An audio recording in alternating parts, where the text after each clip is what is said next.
This is the third chapter of the book I'm attempting to write in this fashion, and uh, it is a really important topic.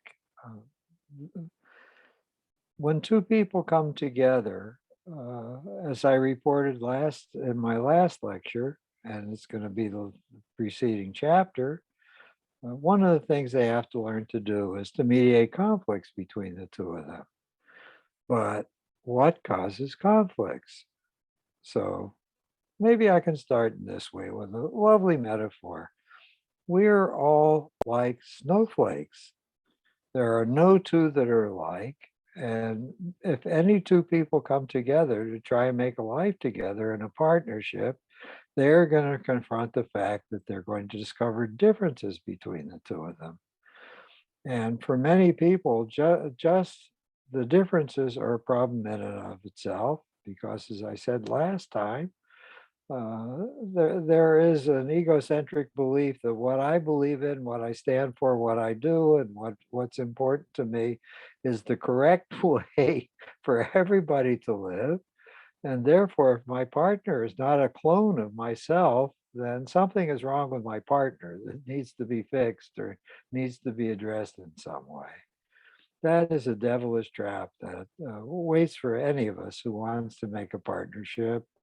And as I've said previously, only about a third of us reach a stage where we can tolerate the fact that there's no correct way to live and that people are simply different. And one person is not correct and the other person is not wrong.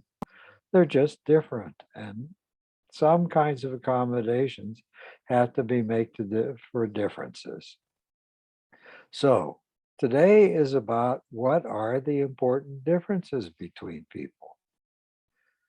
And my heading is that when two people couple up, they will discover at some point that there are some differences in their values and in their beliefs and opinions.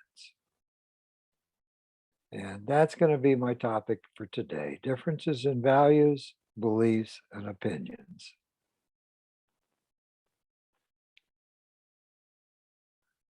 I'll start with values. What are values? We grow up in a culture, and in that culture, there's a family embedded, and our parents who raise us teach us more things beyond what the culture seems to be saying to us. But every culture and every family has esteemed pathways, things we should commit ourselves to. And we are taught what is worthwhile, what is not worthwhile, and what is evil. And we are subject to that teaching. It's embedded in the culture, and our parents pass on their idiosyncratic versions of that on top of whatever we're seeing in the mass media about what is worthwhile and what is meaningless and what is trivial and what is evil. We are being taught, starting at about age 18 months, about what is to be considered estimable. What is it we are to strive to become? What is worthwhile? What is what we should be? And what is aspirational for all of us? These provide what I call templates. We learn templates of how life is to be lived. And clearly, life is to be lived embracing that which is estimable, that is that which is worthwhile, that is which is desirable, and that is what we ought to be embracing. And this suddenly intruded itself as that culture hero from the 1960s, Fritz Perls, said to us, it's about shoulds. And he warned us that we all internalize all kinds of shoulds, what we should be doing, what we should be believing, what we should be achieving. And he cautioned us over and over again, human beings should stop shoulding on themselves. And that's making me laugh right now.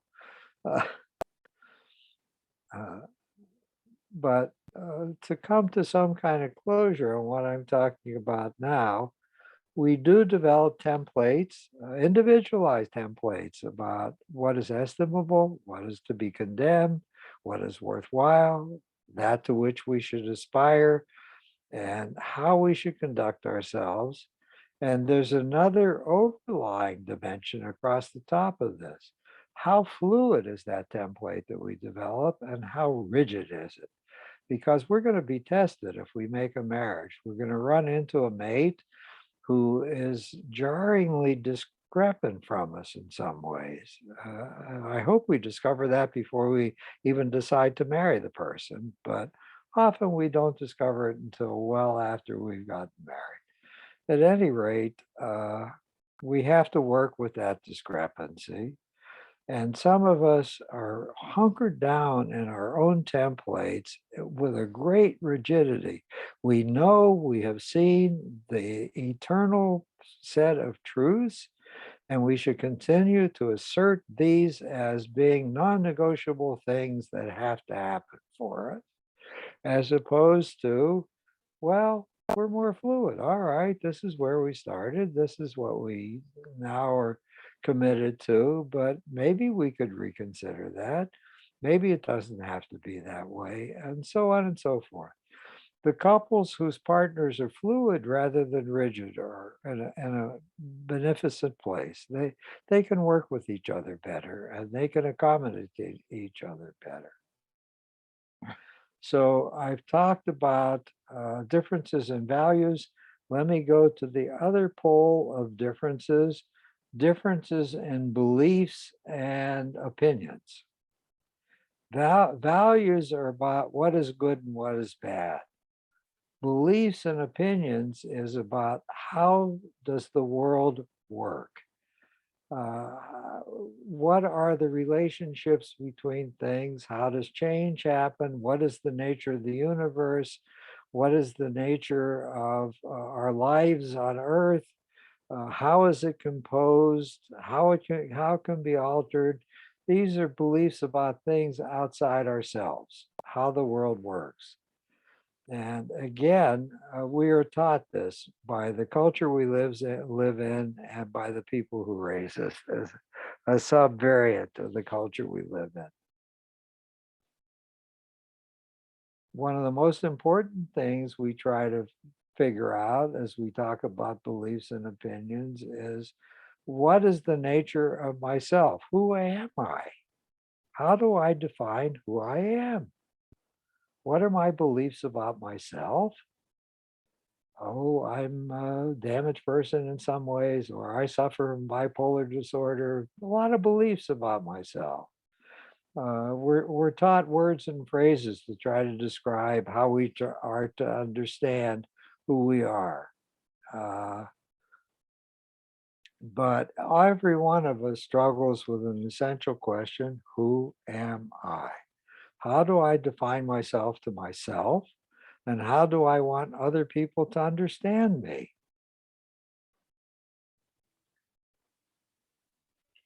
In addition, those are one set of beliefs that are important. Uh, there's a second set of beliefs that we grow about what causes events. Uh, why do bad things happen in the world? Are there deities in charge of them that make bad things happen? Is there such a thing as fate? We try to explain to ourselves and develop beliefs about how can we understand the unfolding experiences and capricious experiences we have as we move along the path of our lives. A third set of beliefs every one of us develops is, how is the physical universe organized? What are the principles that that define how the universe works? Is all of it God's plan? Is there a God who plans all this that unfolds in front of us? Are the laws of physics really written by a God who's running them? Is this something outside of our control or understanding? Changes happen, events take place. What is producing the events? And we develop beliefs and opinions about those. And now I want to move on to the next step. Those are not empirical facts. Those are beliefs and opinions about how the world works. And any couple who comes together can start clashing about the differences in the nature of their beliefs and opinions about God knows what. They have beliefs about, no, that's back in values. I'll let that go. I started to talk about how children are to be raised, but that's value laden.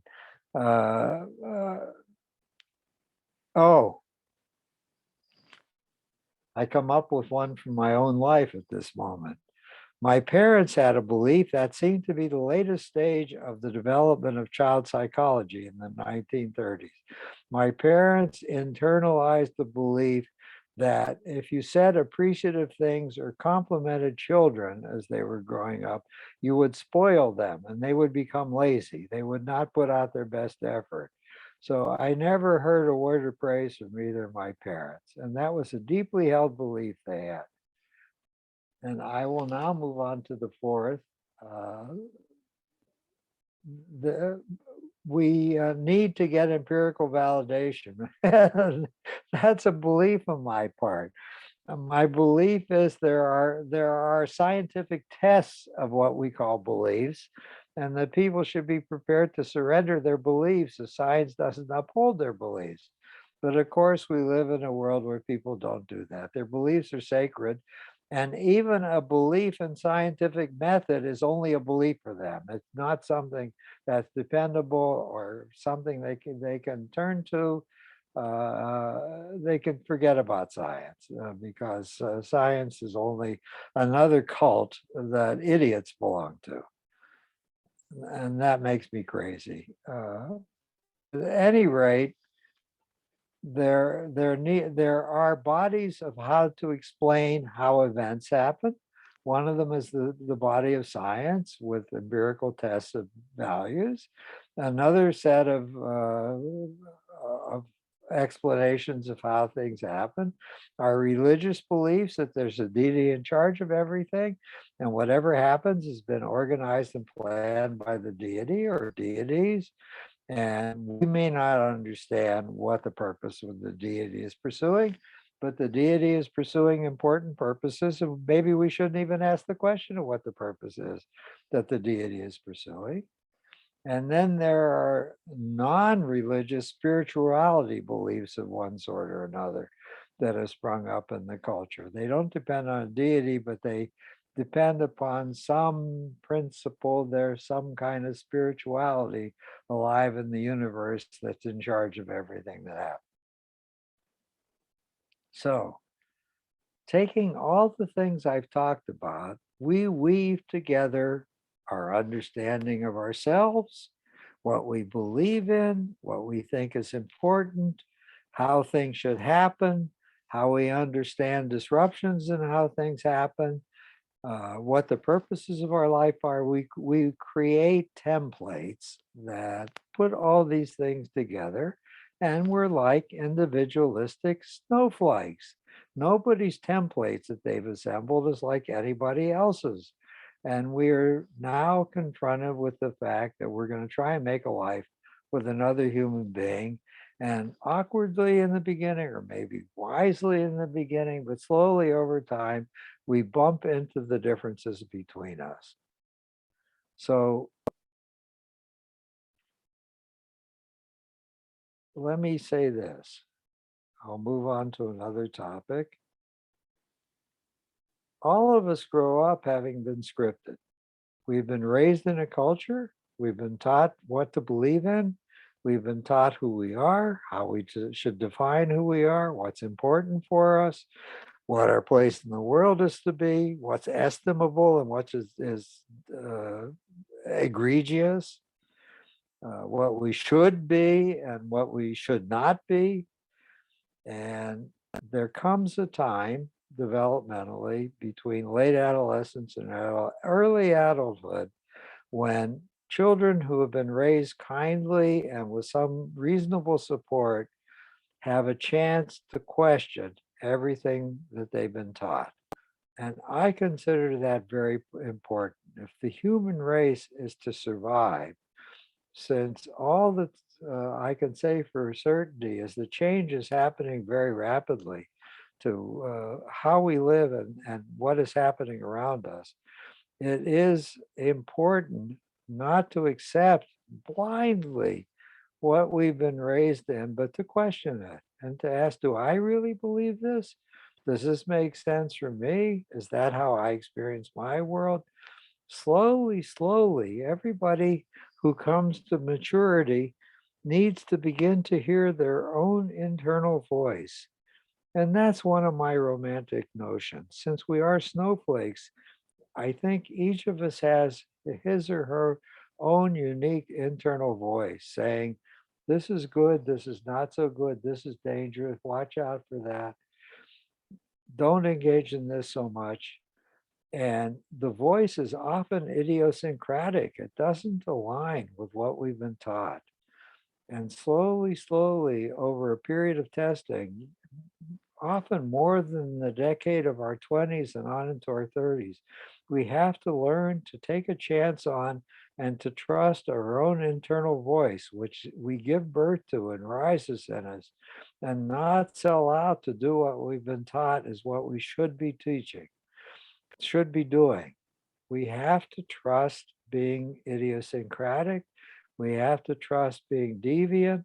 We have to trust not aligning ourselves necessarily with what we have been told should be how we're aligned. And that is quite a jump and quite a painful process. And many people never go there and they never even begin the process, let alone following out the process of wanting to live authentically, wanting to live according to the dictates of some internal voice that comes to us finally if we'll only tune in and listen. All right, I won't rush. I'll take a breath at this moment. So, the challenge of building a relationship with another and running into significant differences will come up for everybody who wants to have a life partner. Here's three examples from my experiences in the consulting room. Here's the most recent one. I'm seeing an elderly man. He's 97 years of age.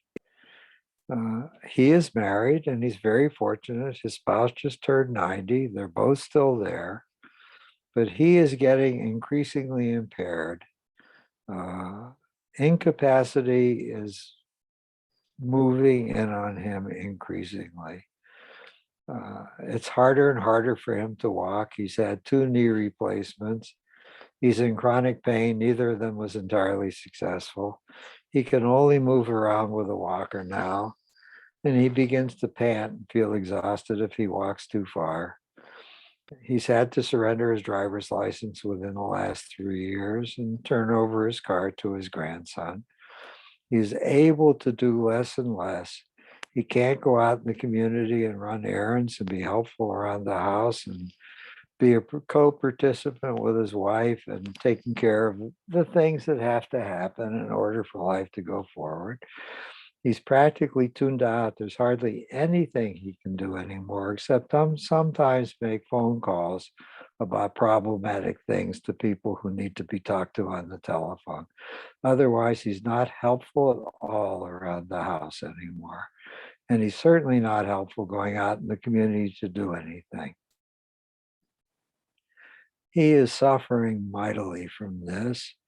And he and his wife, as is true in any couple who has to go through transformation, is struggling with how to realign what is happening to them and how to take care of what is happening to them. She has her own problems. She vacillates between wanting to be a devoted caretaker and feeling overwhelmed and overburdened and resentful of him that he's beginning to slip and fail and be not available to do the things he ordinarily does. That's very hard on her. And sometimes she loses it and scolds him. and tries to plead with him for compassion. You don't know how hard my life has become because you're not able to do X, Y, or Z anymore. And that, of course, cuts into him like a knife because he feels terrible already that he's becoming more incapable. He feels guilty that he's burdening her. And when she scolds him and gets angry with him for that very thing, it's really painful between the two of them. Uh, he's also in trouble with himself, the self that he created, his own unique set of templates about what his life is all about. He unfortunately had a trauma early in his life. His mother died when he was very young. And in his mind, her death was partly the consequence of her pregnancy and delivery was very difficult. Her death was partly a consequence of his having been born.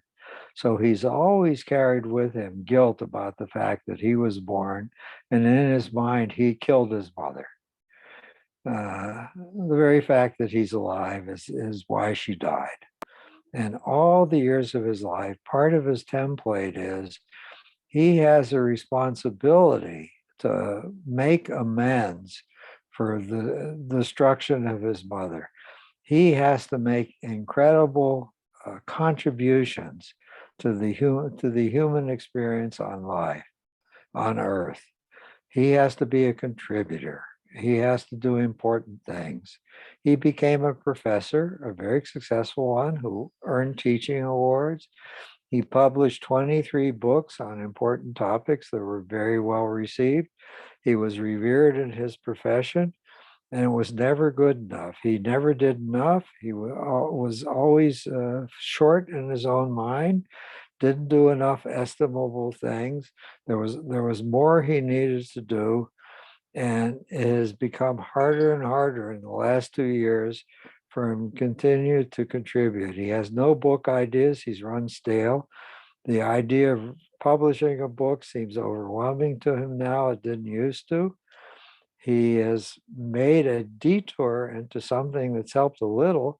He took a poetry workshop and he started writing poems, and he writes lovely poems. He even got a book of poems published, but that isn't the right thing. That's only a diversion for the public. His textbooks were about the culture and about how the culture needed to change. And he's always been a higher up in the American Socialist Party. He believes that we need to be more tuned into the problems of the poor and the wretched in our culture. And he would actualize that through his participation in the American Socialist Party. And even that he can't do anymore. And he feels bereft and he feels like a failure and he has no purpose in his life. And I received an email from him last week before my visit with him last week, outlining how upset he is and how worthless he feels. He needs to nap 2 or 3 times a day. He has nothing that's sustaining him. He had a book he wanted to write about the New York Times and about how the New York Times liberalism has failed. He did empirical research with the aid of an assistant he hired on editorials in the New York Times about the 30 plus wars the US has fought in over the years of his life, and how the Times, much to his surprise, turned out to be a war hawk, was always supportive of the wars, found all the wars necessary, encouraged the country to go to war. And he wanted to write a book about this because he thought the New York Times should be taken to task because most of the wars have been hurtful, gone nowhere, have been stalemated, have been stupid. And I happen to agree with him. I'm not very pleased with the wars America's fought over many decades. But he can't write the book. He starts putting words on paper. It feels like too much. It feels overburdensome. He can't continue. And I came to a crossroads with him in my last session, and I want to help him to get ready to die. He's getting ready to die by feeling incompetent, by wanting to nap more and more. and feeling bankrupted because he can't make any contribution that feels worthwhile to him anymore to advance the welfare of the members of our culture. And I told him it's time to change. And change is always painful. I don't want him to die before it's time for him to die, but I have a new challenge for him. I want him to just nourish himself with delightful experiences. He doesn't have to produce anything anymore. I want him to consume delights. I want him to eat dishes that are delicious to eat.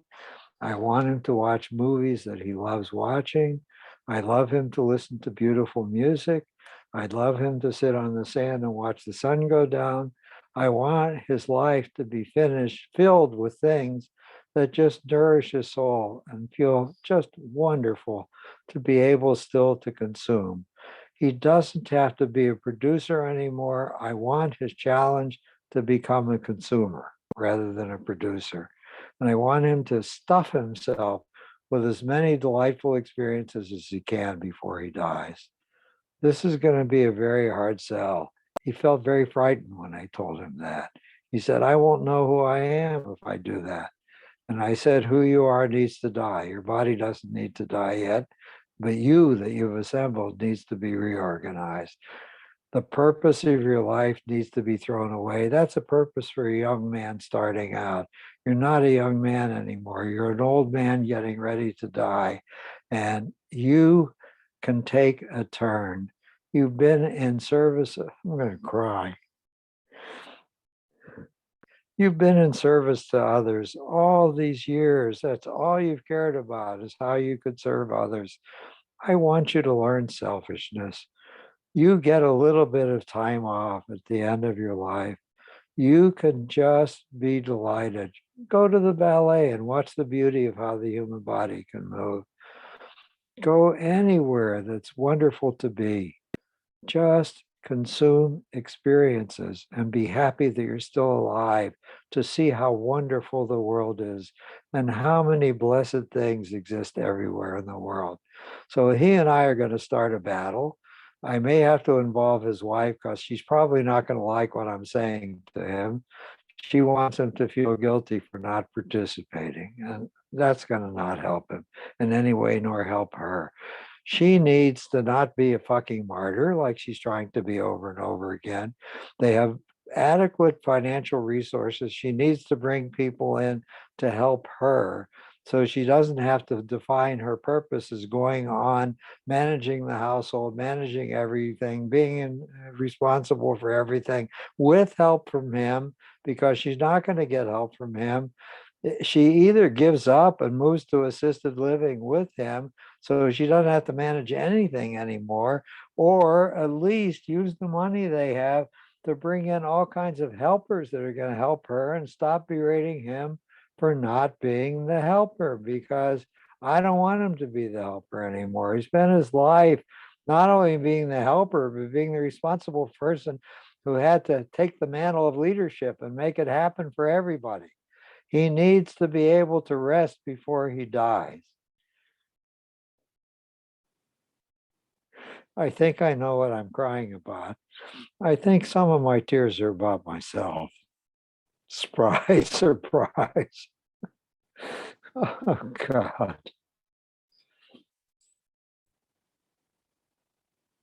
Uh,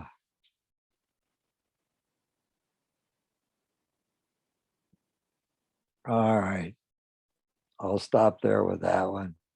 Story number two about trying to build bridges across differences between values and beliefs. My dear client, who I've seen for more than 50 years, who is now my friend, became a widow. His wife died when she was 42. I think he was about 45. So his first wife died.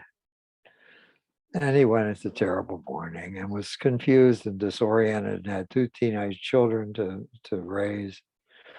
And I was still his therapist at that point. I helped stabilize him, get him moving again. live with his grief, find the courage to see if there was another possible mate. And in a grief group that he went to, he met what was to become wife number two. She had recently lost her husband, and they were an odd couple. He was a Jewish kid who grew up on the streets of East Los Angeles, frightened of Mexican gangs who hated Jews and wanted to beat up Jews. Not feeling good about Jewish, but at the same time knowing he was Jewish and trying to move on with his life. And here was this woman, and they liked each other. They talked to each other frequently. They thought they might date each other, but she was a born again evangelical Christian, was devoutly connected to her religious faith, and telling him the thing that got her through the death of her own husband was knowing that he was by Jesus' side now. And even though she was miserable, Jesus would take care of her and would provide for her and support her and be for her. And as a matter of fact, maybe he had been sent into her life by Jesus. And maybe her purpose was not only to heal with him, but to teach him how wonderful Jesus was and to lead him to Jesus, because he was one of those lost Jews who had never honored Jesus. And he found her delightful in some ways. At the same time, he found her calls that he should embrace Jesus a pain in the ass. He certainly didn't want to embrace Jesus. And they started to date and started to enjoy each other. And they arrived at a negotiated standoff. She agreed not to nag him anymore about being somebody who could commit to Jesus. He would honor her commitment to her own religion. He even agreed he would go every Sunday with her to church and listen to the pastor's sermons and participate in the worship rituals. He would make that gift to her, and she was convinced if he did that, he would find Jesus originally. He had no objection to her raising what were to become his stepchildren in the faith that she believed in. He wasn't going to ask her to do anything about that. And he said, I love being with you. I like the time we spend together. And it turned out, surprisingly enough, she turned out to be a very sensual person, even though she was very committed to Jesus. And the sensuality between the two of them was delightful. So they had this agreement that worked, that built a bridge across their differences. And every Sunday he would go to church with her, and he would chauffeur the kids to religious school for them to go to religious school. And she loved him richly. And his stepchildren loved him. And everything was fine because neither one of them required that the other change. And the poor man, he breaks my heart. They've been married for about 10 years. And it turned out she had the genetic disease Huntington's chorea, and he had to get ready for her to die.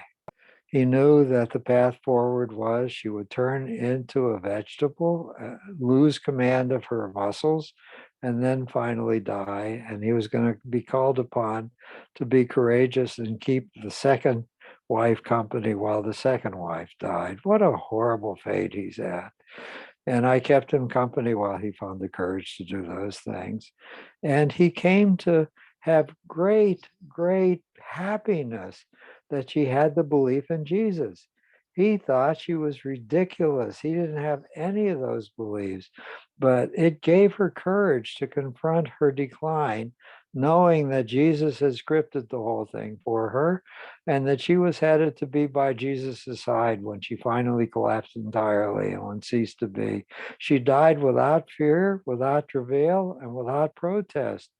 And that very difference that he shared with her turned out to be a strange source of strength for him as well as for her. He could keep her company while she died, knowing she was not tormented like many other people would have been about what she was enduring. She was treating it as a gift from her Savior. She didn't understand all the purposes of it, but she would embrace it with a good heart. And that's my strange story number two. Uh, oh, this is the story of Shirley. Shirley never married her partner, but she was with him for 30 years. They bought a house together in the Hollywood Hills. They had a very lovely life. They had a nice division of labor between the two of them. He was a character actor in Hollywood. He never won an Academy Award, and I don't think anybody remembers his name much. Although Turner Movie Classics, when he died last year, paid homage to him as one of the people who had passed during the year. So he was down on the list of actors, and if you saw many movies, you'd probably recognize his face because he was in many movies, but with never a very leading role of any kind. And he made a good living doing that. And he was witty, he was bright. She loved him richly and was very happy to be coupled to him. She had her own business with a friend of hers. There was a business of finding quirky things that she would get to represent and bring them to the catalog companies that had catalogs of stuff you could buy online. And so she would bring them items that she thought would be appropriate for their catalog. And it turned out to be a very good business. She did that for about a quarter of a century. And then she got tired and she began to have fights with her partner. And so the business got closed and she went into retirement. Unfortunately, the man started to decline. He was 10 years older than she was. And he had a mild stroke and he was left partly impaired by it. He had some trouble speaking occasionally and some trouble walking. But now that felt good to her. She had a new purpose in life. She was going to take over his care. She would be there 24/7. She would hear from the doctors what he needed to do to try to rehabilitate himself with physical therapy or occupational therapy to the max. She would make sure he showed up for his appointments, that he did what he did. And she was convinced with her love, her attentiveness, and her efforts, he would steadily get a little bit stronger and a little bit stronger. And he would return, maybe not entirely to what he had been in her life before, but certainly he would make great strides to getting better and more effective. And for 2 years, she put in all the time. She was glad she had retired. He was her only project. And for 24/7, she would cook for him, take him to appointments, check with the doctors to see what else was needed, see what he wanted for entertainment, keep him company, bring him books, read aloud to him, be with him. He was the project of her life. But slowly, slowly, he did not get better. He began to deteriorate. He had a second small stroke and he was impaired even more. It became harder for him. He started to protest about doing things the physical therapist wanted him to do. And she began to get more panicked and desperate. And she began to get angry with him. She was angry with him because he wasn't trying hard enough. She got frightened he was going to deteriorate even more, and she blamed him. He was not making sufficient effort to try. If only he made more effort to try, she knew the outcome would be better. So she began to nag him more, get grumpy with him more, get irritable with him more, tell him off more. And then she would apologize. She was appalled that she was being cruel to him. And to any outside observer, and I think some of the docs who would come to visit him would tell her this, that he is not going to get better. He's starting the downward slope of his decline. And somewhere out in front, 2 months from now, 10 months from now, 2 years from now, he was going to die. And she couldn't assimilate that. She couldn't hear it. She felt like it was her failure. She had to mobilize him. If only he would fight harder. She knows that she knew that that trajectory could be reversed. And one night She had not slept in 24 hours. She had been trying to get him up to walk around. She had been urging him to do this, that, and the other thing. She had been trying to find a movie for the two of them to watch that would capture his attention. He kept wanting to tell her he just wanted to go to sleep. He didn't want to do anything more, leave him alone. She got angry and angry with her. And she started screaming at him, "Fuck you. I'm not going to leave you alone. You're only trying to die. What's the matter with you? God damn it, get out of bed." And she punched him hard in the face and broke his nose and was yelling at the top of her lungs at him. And the neighbors heard and called the police. They thought some kind of domestic altercation was going on in the household. And the police came and they filed an elder abuse report about her. And they told her they were taking him to someplace safe and she couldn't visit him anymore until this was adjudicated. And that just about broke her heart. She never saw him again he only lived 6 weeks later after that, as a matter of fact, and died. He died in the skilled nursing facility and she wasn't able to see him again. And she had to appear in court and she was given probation. She had to go to anger management classes. And she is so guilt-ridden and so humiliated right now because she couldn't turn and let him do what he needed to do at the end of his life. She now knows she was terrible and is filled with remorse. And she knows now it was all about her and his tearing up the script that they had written together and asking her to help him to rewrite a different script, and she wasn't able to do that. So that's what I'm dealing with now. Her endless self-hatred and her trying to get her to start a new life and forgive herself somehow. She's 72 now. All right. I guess that's my chapter for now. And I will let you comment on anything I've said.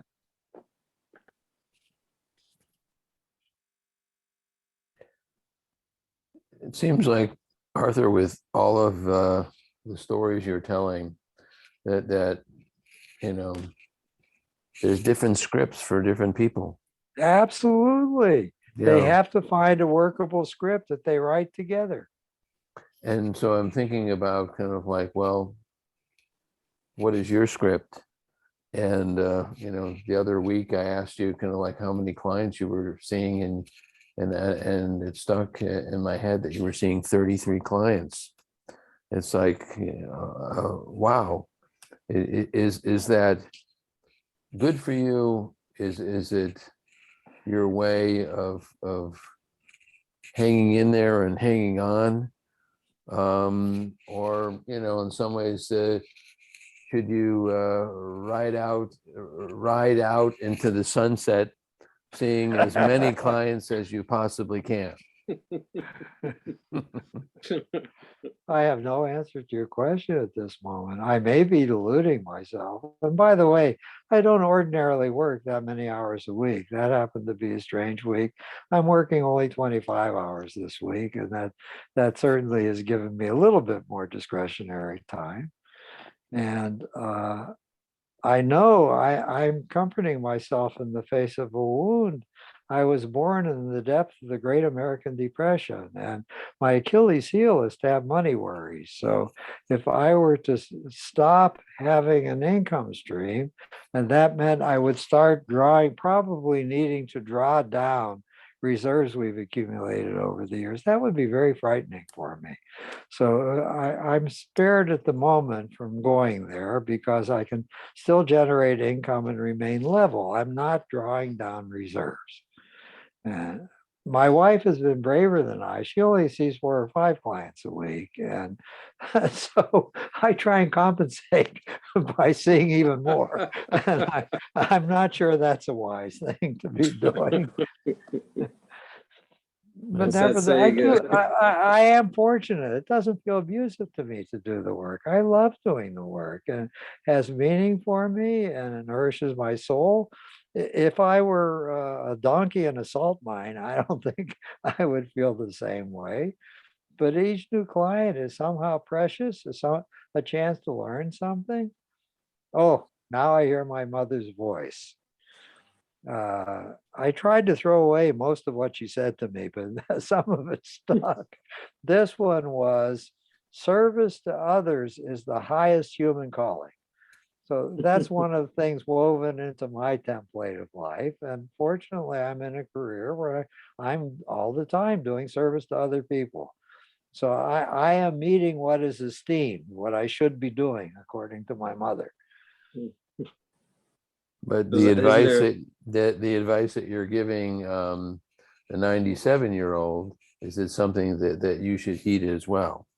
Absolutely, to Yep. become the consumer of delightful experiences.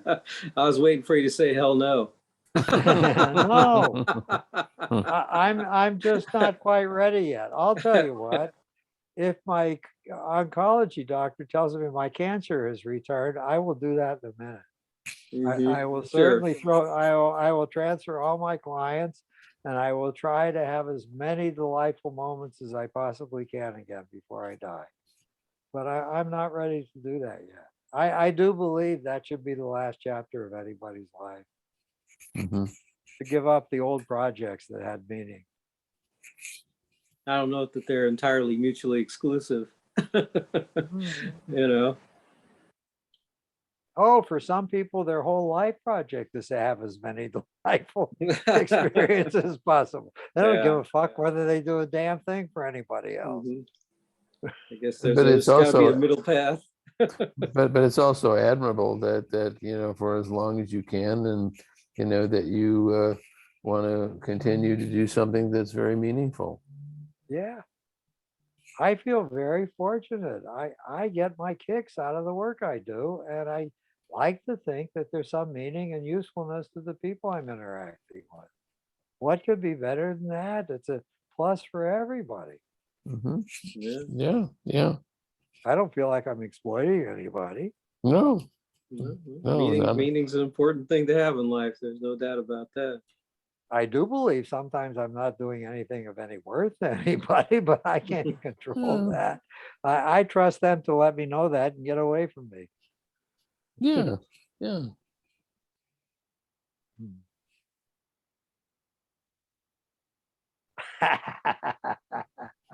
I'm resisting a temptation. I'll tell you what I'm not doing. I'm not asking each one of you what the purposes of your lives are. Oh, I can tell you right off the bat, I'm going to try to survive till next Friday. That's a good one. one. Oh, God, I'm glad I don't have to worry about that. Am I going to survive until next Friday? At the moment, there seems to be no threat to that. Mhm. Ah, I think it's a biblical saying, that a client told me once about his achievements in life, but to those that much is given, much is expected.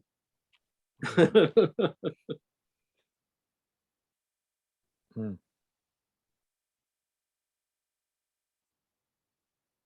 Ah. All right, I think it's time now.